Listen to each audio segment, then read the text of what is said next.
Welcome to the Devolution, a show to empower, enlighten, and entertain divas and those that love us.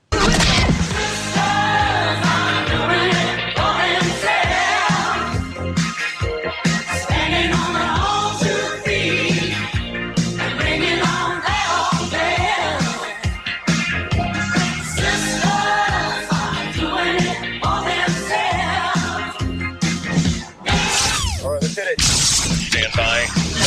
On my mark. And here's your host, Deb St.Hilaire. Hi, I hope everybody's doing good tonight. You know, it's really weird. I can't decide if it wants to be spring, winter, or what.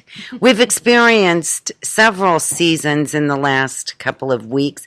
Everybody's sick. Usually I have people here on Tuesday nights. Everybody is sick, and one person is in the hospital. And there's a lot of people at that Bangor Township meeting tonight. You know about that?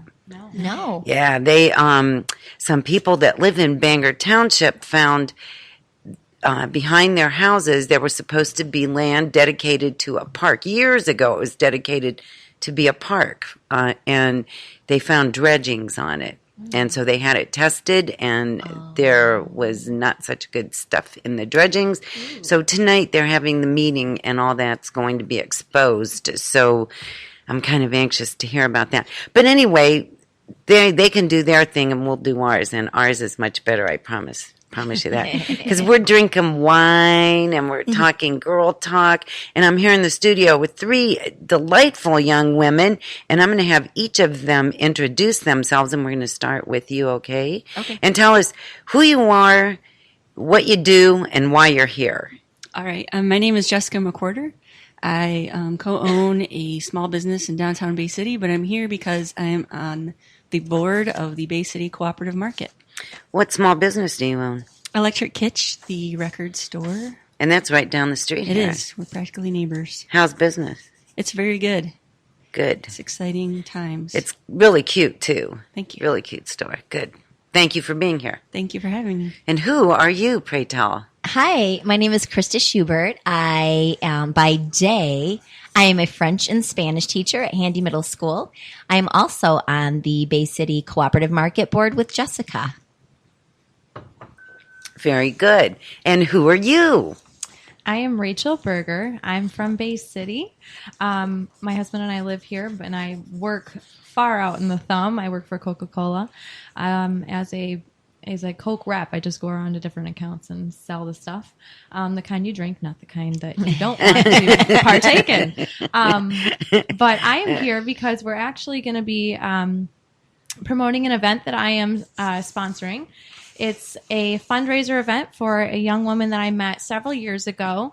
It'll be in the area on Saturday, February 4th at Trinity Episcopal Church. It'll be a little fundraiser event for her. Very good. And we'll talk about that, too, a little bit as we go. So, you know, the Bay City Food Cooperative is very interesting to me. And I think it is to a lot of people. And I don't think a lot of people truly understand what it's about. Why don't you guys fill us in? Take turns or... Yeah, go ahead. I'll let Jessica start on that, but I think you're absolutely right. People are really excited about it and maybe don't know a lot of what a cooperative is. But it sounds good. Oh, it is good. It is good. Yeah. So we want to start a cooperative grocery store, which is going to be a regular retail grocery store. But the difference between a co-op and a regular grocery store is a co-op exists to serve its members. And what makes it unique is the members are the owners. So in addition to the products you need and services for the community, the owners have a say in the business decisions. So rather than rewarding outside investors with the profits, the dividends go back to the owners. See, that's really exciting to have something like that in this area. And where are you going to get your products? Well, there are several like grocery suppliers that supply to cooperative markets exclusively, and also to natural food stores. Yes, But we have some that are local. We have some that are local to Michigan in particular that really focus on Michigan products. So it's nice that we'll be able to work with the national suppliers. We'll be able to work with the statewide suppliers. and with local farmers, which is the best thing about cooperatives maybe is they're not corporately owned, so we Yeah. can deal right with our farmers that we all are neighbors with and know, and our family members. Very good. I love that. The whole concept of it is really good. So what's going to make the food cooperative, besides what you just said, better than going to the grocery store? Well, and I'll let Jessica speak to the special dietary advantages of a cooperative. But one nice thing about a cooperative is you can build a relationship with the products and the produce. You feel like you're a little bit more connected to them. Most cooperatives, and we intend to do this as well, most cooperatives deal in fair trade goods. So you know that the products that you're getting in, the suppliers of those products really try to make sure that the people that are the growers and the producers are getting paid a fair living wage.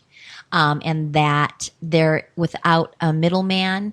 A lot of their profits don't go outside of their own community. So your community is really helping other communities build globally too, not just in your own backyard. So it's a really wonderful concept. And you can buy bulk items. You can buy from your local growers when things are in season, and also local producers. It's kind of nice to be able to showcase some of our wonderful cottage industries in the area.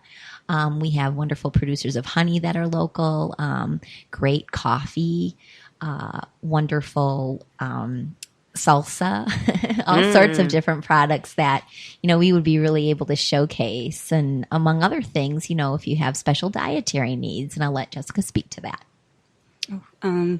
I guess because I'm the resident vegan. Cooperatives, like Krista said about the fair trade, but also natural foods that are free from artificial preservatives and dyes and coloring. Same thing. But also they tend to carry a lot of specialty products like gluten-free and vegan goods and the bulk goods, and just That's what I'm so excited about. Are the things that you really can't get anywhere else here locally. Some places have bulk, but not like when you go to other cities like Ann Arbor. yeah. Right. They have so many stores that have bulk. Yes. And Billy, what do we have? right. The We one have- health some food stuff. store. Yeah. yeah, there are But a few there's not a items. whole lot of choices, Yeah, though. I No. think our national or big regional chains got rid of their bulk areas. Mm-hmm. I Most of remember as them a kid did. Yeah, you getting don't those. really see them there anymore when you go. And I think it's just because we've become so much of a prepackaged society. Yes. We don't want to take the time to scoop. Exactly. It's sad. We think it's easier, but it's actually more cost effective, especially for things that you eat very consistently. There's wonderful things that you can get. I know a lot of people that are health freaks and exercise freaks, and they love steel cut oats, and that's a great thing to be able to buy bulk, especially nuts if you're a baker. Different types of flours. And you know what else? The different types of flour, that's huge. very You don't much. have to just use flour. You can Right. use gluten-free flours and all different kinds. I love that. And salts. There's so many different kinds of salts and peppers. And the thing that I really like about the spices, being able to buy spices in bulk like that, is because if you were to buy a big thing of turmeric and you didn't usually make curries or anything, how long would it take you to use Exactly. that big? And how much money would it cost? It's waste. Some spices are an investment almost, like vanilla beans and that kind of Yes. stuff.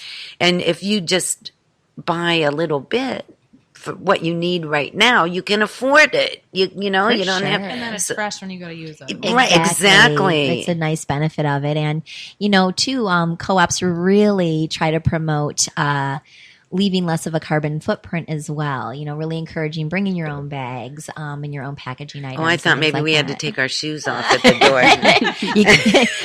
I don't think they really encourage that unless you're coming to a co-op gathering, maybe. But and you know what? That's huge. Bring your own bags and stuff because everything is plastic and, like you said, prepackaged. We need that in this area. We need more of that mindset. We don't have that mindset here. Yeah. Right. And we do have the market for it. We may not have the market for those other groceries that people are so much more familiar with, like Whole Foods or Trader Joe's. But the nice thing is a co-op, it doesn't matter what size you are, as long as your community feels like it can support it, you can bring it to the community. And so much of that, you're really creating a wonderful local economy when you bring a co-op into your community. Right. And you've been very well received.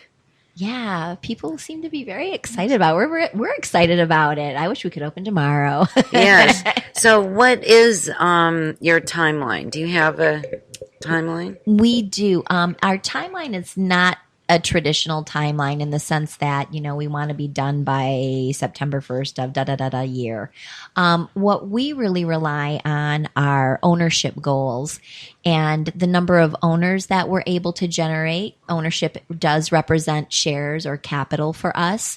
We don't have big investors, and that's the big bonus of being a cooperative, that you don't have to answer to big corporate investors. We get to answer to our community, and our owners will have a say in what the direction of the co-op is going to be.